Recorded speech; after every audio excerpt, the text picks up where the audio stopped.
అరే వెయ్యి స్తంభాలు కూడా చాలా బాగుంది కదరా. అవునత్త, కానీ అక్కడక్కడ పలగొట్టున్నాయి కదా మన దేవాలయాలు. ఎవరు అట్లా చేసింది మళ్ళీ? మన దేవాలయాల మీద ఒక ఈ వెయ్యి స్తంభాల గుడే కాదురా, ఎక్కడెక్కడైతే మన హిందూ దేవాలయాల మీద ఈ దాడులు చేశారో వీళ్ళందరూ మొఘల్స్, తురుష్కులు, ఔరంగజేబు, అక్బరు, బాబరు ఇలాంటి వాళ్ళే మన హిందూ దేవాలయాలను కూలగొట్టే ప్రయత్నం చేశారు అన్నాడు. ఎందుకట్లా చేసింది మళ్ళా? ఎందుకు అట్లా చేసిరంటే వాళ్ళ సంస్కారం, వాళ్ళ గుణమే అలాంటిది. ఇప్పుడు తేలు ఎందుకు అలానే గుట్టింది అంటే ఏం చెప్తాం, దాని సహజ గుణం. పాము ఎందుకు కాటేసిందంటే దాని సహజ గుణం. అలాగే వాళ్ళది అది సహజ గుణం.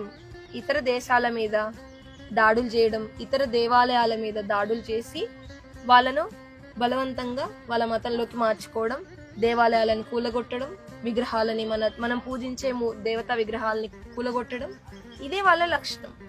వాళ్ళ దాంట్లో అవే చెప్తున్నారు కాబట్టి అవే చేస్తున్నారు. కాబట్టి ఇవన్నీ జరగకుండా ఉండాలంటే మనం ఏం చేయాలి? మన హిందువులందరం ఒక్కటై ఉండాలి. అంటే ఏముండాలి? మన హిందువులందరం ఒకటై ఉండాలి. అవును. ఇప్పుడు ఒక్కొక్క పుల్లని విరచడం ఈజీ కదా, ఎక్కువ పుల్లలు గట్టి కట్టామనుకో అది విరుగుద్ది ఏదైనా. అలాగే మన హిందువులందరం కులాలు అనేది తేడాలు పెట్టుకోకుండా హిందువులందరం ఒక్కటై ఉండాలి. ఓకేనా? అర్థమైందా? చెప్పండి. జై శ్రీరామ్. జై శ్రీ